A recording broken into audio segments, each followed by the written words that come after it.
Okay, here we go. This is our next video. Today we're going to be looking at the Emperor specifically. We've talked about the background of ancient Japan and some of the characters that were involved in that particular time period, as well, like Amaterasu and Jimmu and all those kind of guys.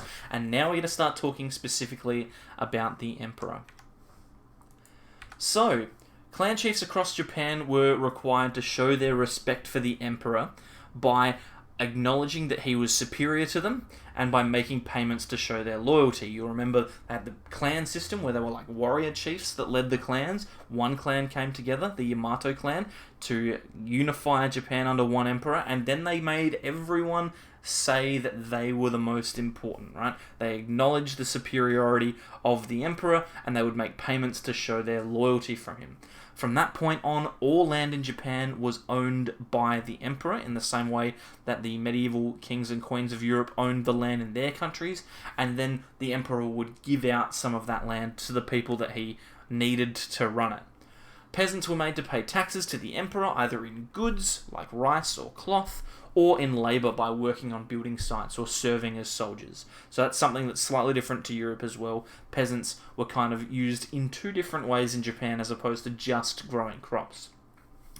To administer the system of taxation which they'd set up, so the ability to tax people, to pick up all of those crops and clothing and things like that, there was a province that was created for different areas, and each area would be run by a governor who was appointed by the emperor. So you can imagine that you might have something like 4 or 5 different provinces who are all being looked after by 4 or 5 different people, and then they would report back to the emperor to say whether something had happened or not. In 710, which is significantly after the time of Jimmu. You remember Jimmu was 560 something BCE. This is 710 CE. The city of Nara was established as the first official capital of Japan, and the emperor's palace was built there, and that was where the centralized government of Japan ruled from then on. Nara then got moved maybe 100 years later by Emperor Kamu. He moved the capital from Nara to a new city that he made specifically. So in that 100 years, we had this city where people were ruling from. They specifically built a brand new city for the emperor to live in, and then that city was called Heian-kyo, or modern-day Kyoto. So it's like a city that is pretty much significantly made just for the emperor. Heian-kyo remained the official capital of Japan for the next 1,000 years. So 1,000 years, the Japanese emperors all ruled out of this one place, which is pretty ridiculous when you think about it. Emperors, like this line of emperors going all the way back 2,000 years, and they live in one place for 1,000 of them.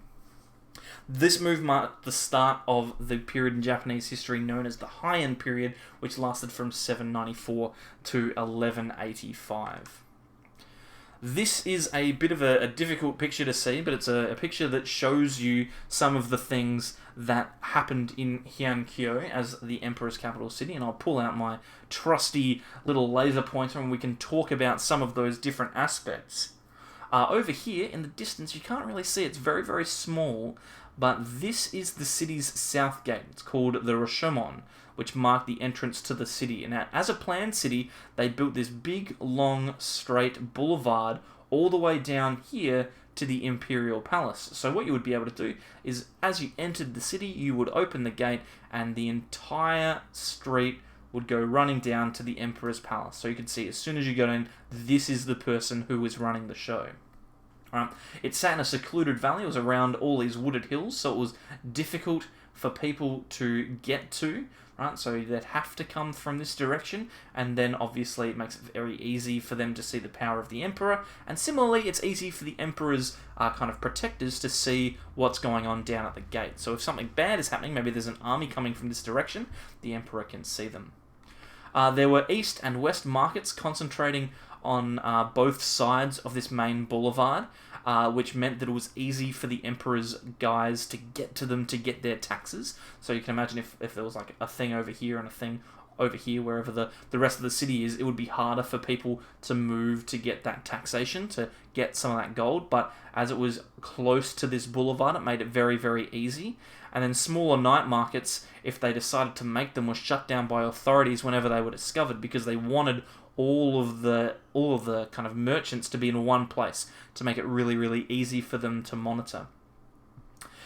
These main streets running east and west were numbered and made it really easy to navigate. So this would be like the main boulevard, right? And then this one here might be like First Street. Maybe this one's First Street and Second Street, Third Street. So it makes it very easy for people to know exactly where they are. And the main boulevard was lined with trees so that they could be easily kind of determined exactly what street you're on. If you're on the street with the trees, then it's the main street and you'll be able to find it easily. The nobles would then live in this area here. As you can see, it's kind of like this nice park area where there's lots of trees and lakes and things like that. They'd live in large Chinese-style homes with wooden walls, polished floors, tiled roofs, and their social position was determined by how close the noble's home was to the royal palace. So these guys down here would be slightly more important, right? These ones here would be more important than the ones who are living over here. So they would obviously be more important because they're living closer to the emperor. Court life was very, very luxurious, and people always wanted to be a part of it.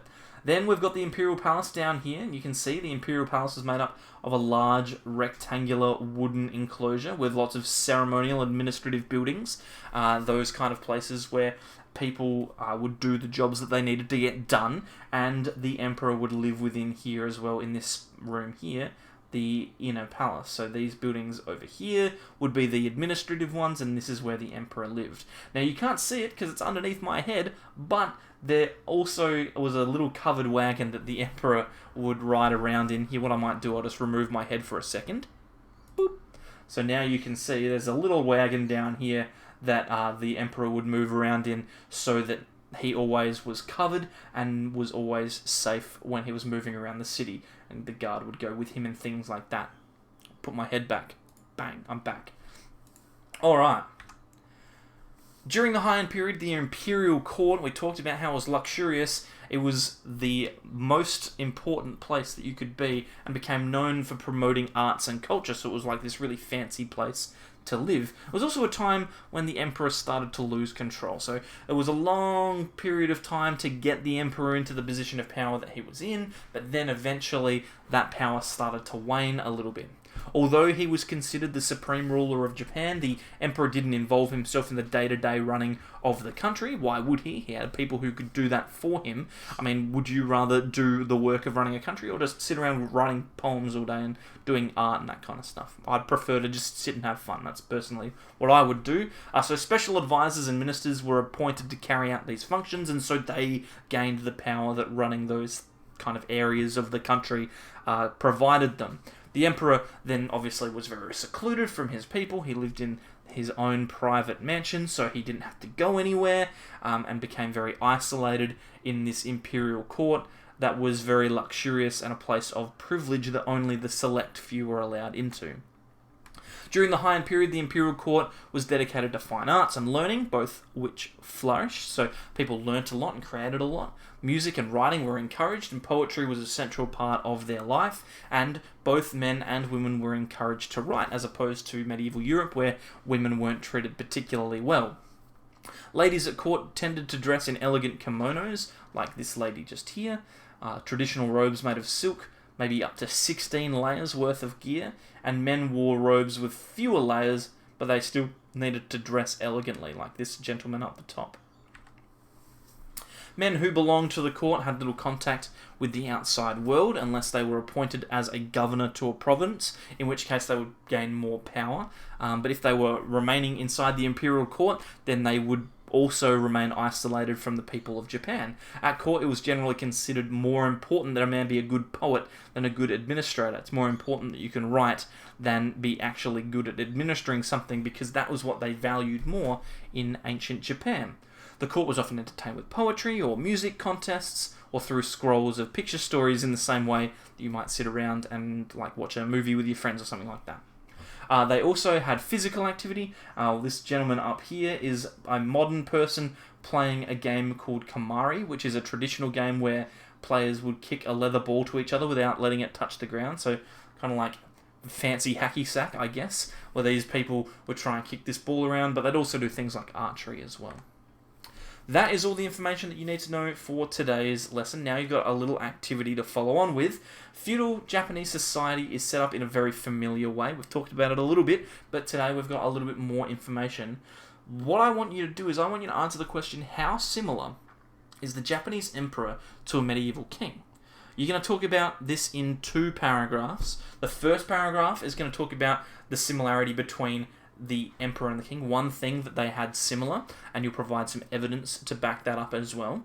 And then the second paragraph will talk about a difference between the emperor and the king. So maybe, for example, you could talk about how the emperor and the king both were involved with the gods, for example. So the Japanese emperor was descendant of the sun goddess, whilst the king in medieval Europe was the voice of God. Then the second paragraph, you could talk about one difference. So the king being, I don't know, maybe heavily involved in some of the day-to-day management in medieval Europe, whilst the Japanese emperor wasn't as involved in management of everyday stuff. So maybe you could look into those 2 things. If you found something else that you want to talk about, you're more than welcome to do that as well.